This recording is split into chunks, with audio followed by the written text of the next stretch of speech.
In the beginning, God created the heavens and the earth. The earth was without form and void, and darkness was over the face of the deep. And the Spirit of God was hovering over the waters, and God said, "Let there be light," and there was light. And God saw that the light was good. And God separated the light from the darkness, and there was evening and there was morning, the first day.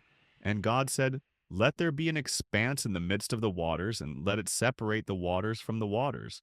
And God made the expanse and separated the waters that were under the expanse from the waters that were above the expanse. And it was so. God called the expanse heaven. There was evening and there was morning, the second day.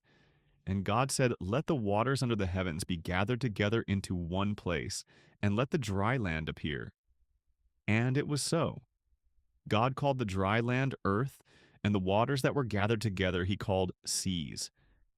And God said, "Let the earth sprout vegetation, plants yielding seed, and fruit trees bearing fruit, each according to its kind, on the earth." And God saw that it was good. There was evening and there was morning, the third day. God said, "Let there be lights in the expanse of the heavens to separate the day from the night, and let them be for signs and for seasons, for days and years. Let them be lights in the expanse of the heavens to give light upon the earth." And it was so. And God made the two great lights, the greater light to rule the day, and the lesser light to rule the night and the stars. God set them in the expanse of the heavens to give light on the earth, and God saw that it was good. There was evening and there was morning, the fourth day. God said, "Let the waters swarm with swarms of living creatures, and let birds fly above the earth across the expanse of the heavens." So God created the great sea creatures and every living creature that moves, with which the waters swarm according to their kinds, and every winged bird according to its kind. And God saw that it was good. And there was evening and there was morning, the fifth day. God said, "Let the earth bring forth living creatures according to their kinds, livestock and creeping things and beasts of the earth according to their kinds." So God made the beasts of the earth according to their kinds, and God saw that it was good. Then God said, "Let us make man in our image after our likeness." So God created man in his own image. In the image of God he created him.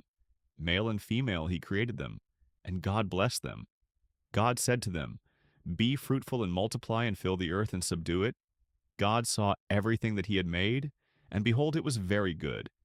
And there was evening and there was morning, the sixth day. Thus the heavens and the earth were finished, and all the host of them.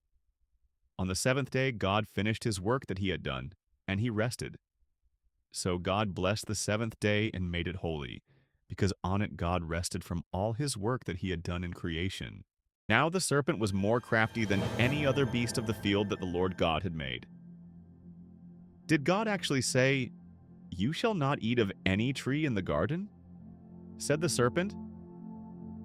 Eve replies, "We may eat the fruit of the trees in the garden, but God said, 'You shall not eat of the fruit of the tree that is in the midst of the garden, lest you die.'"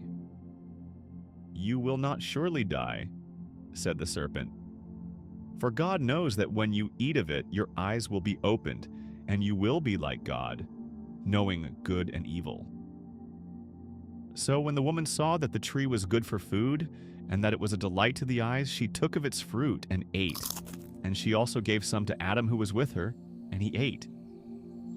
Then the eyes of both were opened, and they knew that they were naked. They sewed fig leaves together and made themselves loincloths. Later they heard the sound of the Lord God walking in the garden in the cool of the day, and the man and his wife hid themselves from the presence of the Lord God among the trees of the garden. "I heard the sound of you in the garden, and I was afraid because I was naked, and I hid myself." Said Adam, "Who told you that you were naked?" "Have you eaten of the tree of which I commanded you not to eat?" said God. "The woman whom you gave to be with me, she gave me fruit of the tree, and I ate." Adam said nervously, "What is this that you have done?" said God.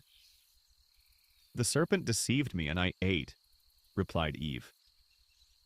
Then Lord God said to the serpent, Because you have done this, cursed are you above all livestock. On your belly you shall go, and dust you shall eat all the days of your life. I will put enmity between you and the woman, and between your offspring and her offspring. To the woman he said, I will surely multiply your pain in childbearing. In pain you shall bring forth children. And to Adam he said, Cursed is the ground because of you.